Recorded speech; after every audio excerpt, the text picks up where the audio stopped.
Muy buenos días amigos y amigas, bienvenidos a su grupo de estudios Yo Soy Universal, donde estudiamos las enseñanzas de los maestros ascendidos.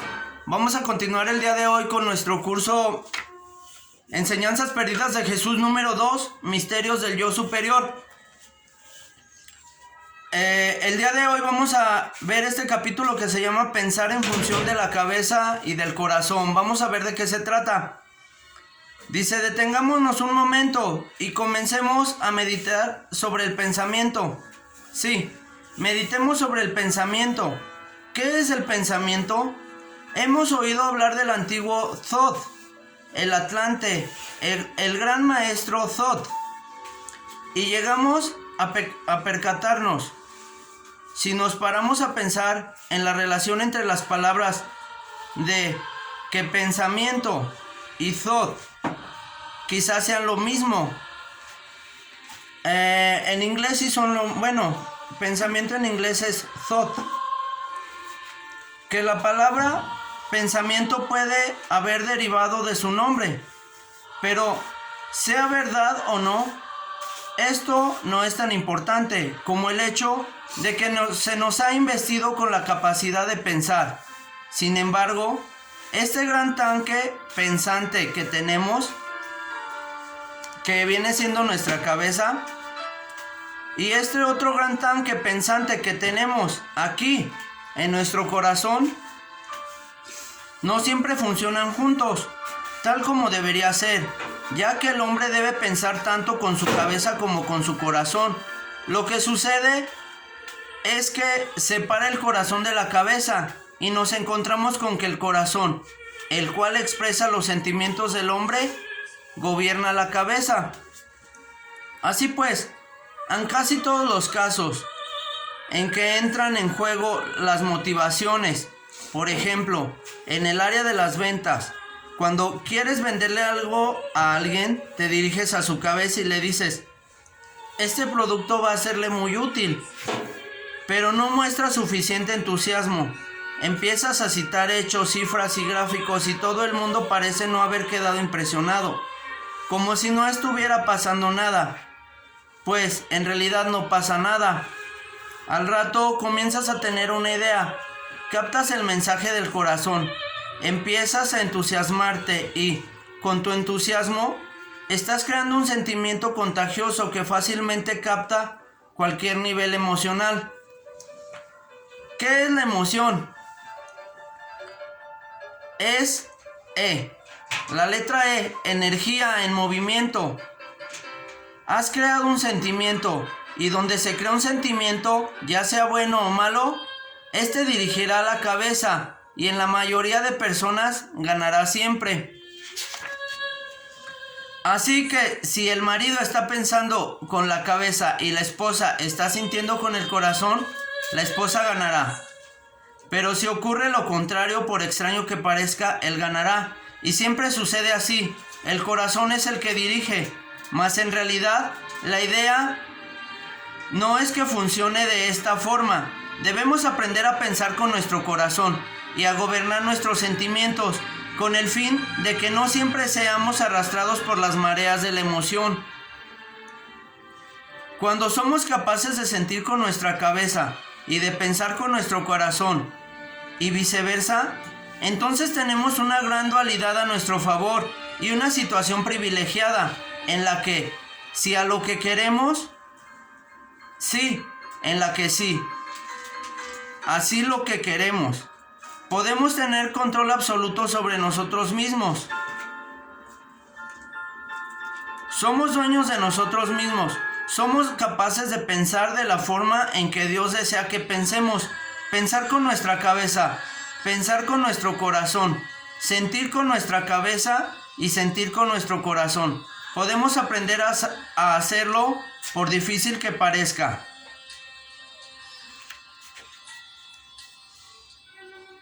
Y pues aquí vemos cómo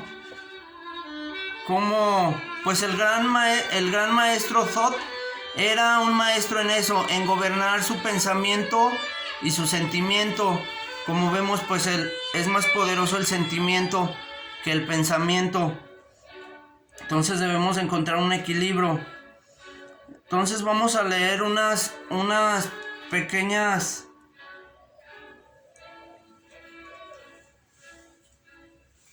vamos a leer, aquí nos ponen como que otras ideas para entender mejor este capítulo. Dice, en inglés la palabra pensamiento se traduce por thought. Thought también es el dios egipcio llamado Teuti, el dios de la sabiduría, el aprendizaje y la literatura. El inventor de todas las artes y las ciencias, incluyendo escritura aritmética, álgebra, geometría, teología, economía, política, medicina, cirugía, música e instrumentos musicales. Generalmente se le describe como consejero y amigo de los gobernantes egipcios, Osiris y Horus, el escriba del reino y amanuense de los dioses. Sucedió a Horus en el trono, y se dice que Thoth reinó más de 3000 años siendo un rey modelo, y que luego ocupó un lugar entre los dioses como guardián de la luna, patrón de la historia, heraldo, escriba y guardián de los archivos divinos. Además, es el registrador del juicio que pesa los corazones de los muertos y redacta el veredicto ante Osiris. A Thoth se le pinta como un ibis, un pájaro de la familia de la garza, con un pico largo encorvado hacia abajo, o como un hombre con cabeza de ibis. Nunca se ha descubierto el significado de esta simbología. El arqueólogo James Sherwood sitúa a Thoth en los días de la Atlántida, valiéndose de información que, según él, descifró de antiguas lápidas y descubiertas en la India y México, lo cual confirman más de 50 años de su propia investigación. Lo primero que oímos acerca de la religión de Egipto es sobre un antiguo registro según el cual, unos 16,000 años atrás, Thoth, el hijo de un sacerdote atlante, instaló la colonia egipcia en la desembocadura del Nilo, en Sais, a orillas del Nilo. Construyó un templo y enseñó la religión de Osiris. Egipto era una subcolonia de la madre patria Lemuria, bajo el control directo del imperio colonial Atlántida. De los símbolos secretos de Mu. Podemos ver ese libro para más información sobre esto. Se llama Los símbolos secretos de Mu. Es un libro en inglés. Bueno, también hay una traducción en español y dice Paperback Library.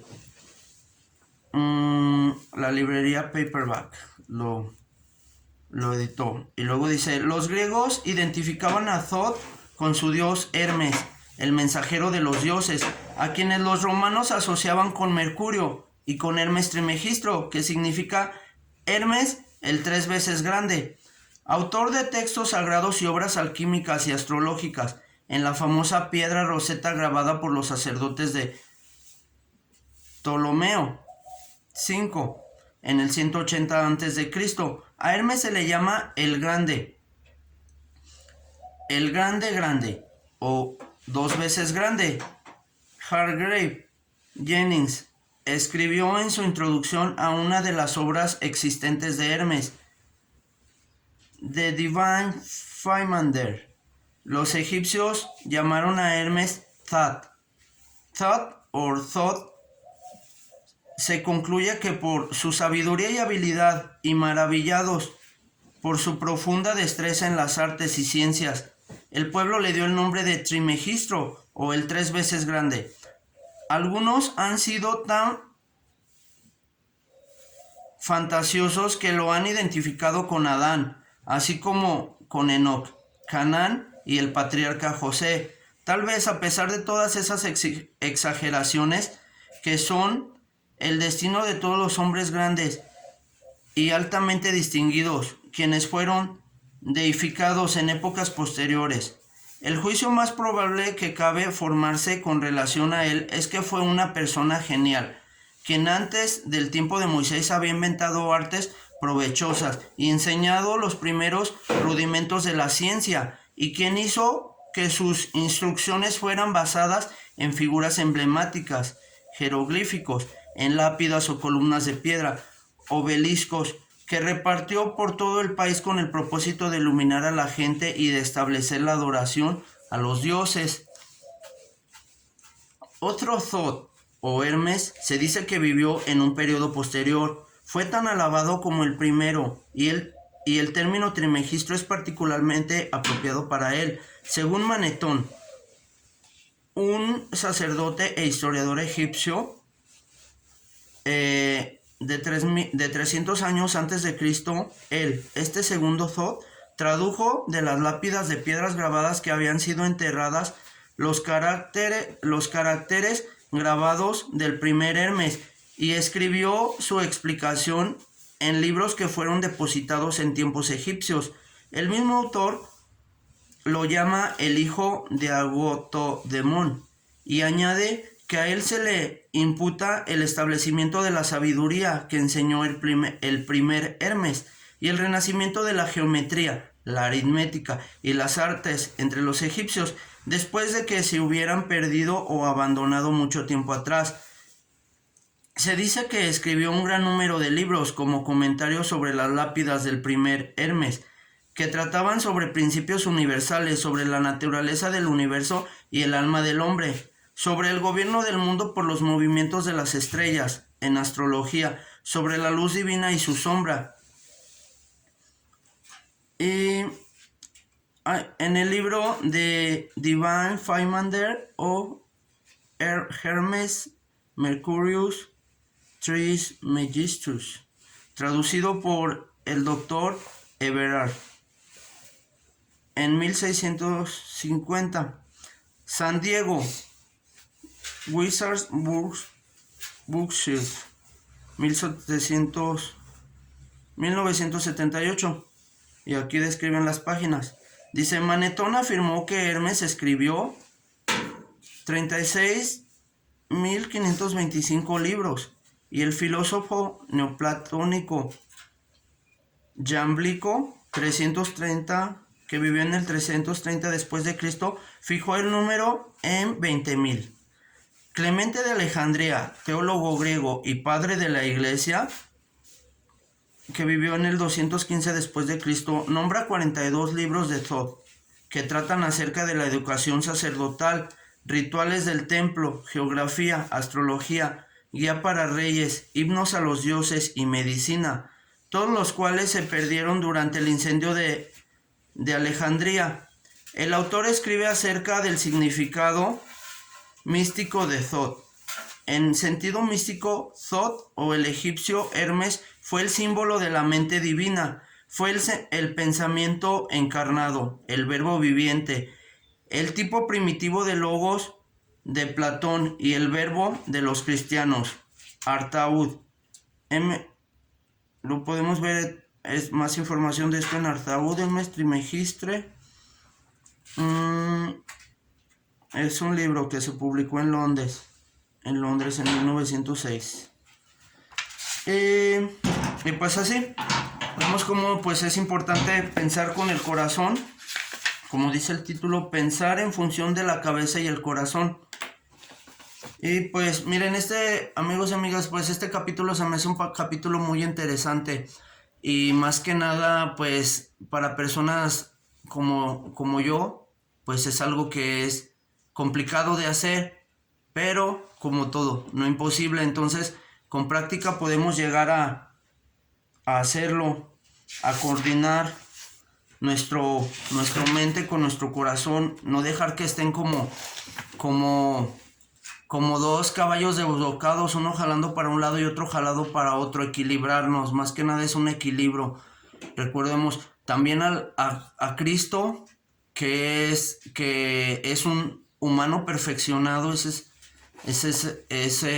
es un Cristo, un ser humano perfeccionado, no perfecto, perfeccionado, que se autoperfeccionó a base de la autocorrección, de corregirse él mismo o ella misma, porque también puede ser una mujer. Entonces, también se le representa con un triángulo, por eso los egipcios dibujaban triángulos que representaban al Cristo, ese ser humano perfeccionado. Entonces, esa perfección, ese triángulo significa la persona que controla su pensamiento y su sentimiento y los alinea, los tiene los dos equilibrados, y eso forma un triángulo perfecto. Porque si cuando una persona tiene más pensamiento, el triángulo ya no deja de ser perfecto, pasa a ser un triángulo escaleno. Si la persona tiene más sentimiento, también el triángulo se deforma, lo que conocemos como un triángulo isósceles. Entonces, un triángulo equilátero, que es un triángulo perfecto con sus tres lados iguales, se forma cuando el pensamiento y el sentimiento están alineados. Entonces es una cualidad que genera la perfección en un ser humano. Entonces, para lograr esa cualidad tenemos que empezar a autoperfeccionarnos, autocorregirnos y equilibrar nuestro pensamiento con nuestro sentimiento. Es un paso muy importante para esto. Les doy muchas gracias, amigos y amigas, por haber visto el video, y nos vemos en el siguiente de este curso muy interesante. Yo no había tenido oportunidad de leer este curso y veo que pues está muy interesante. Entonces dice: los 5 sentidos y los 7 chakras revelan la realidad. Ese va a ser el siguiente capítulo.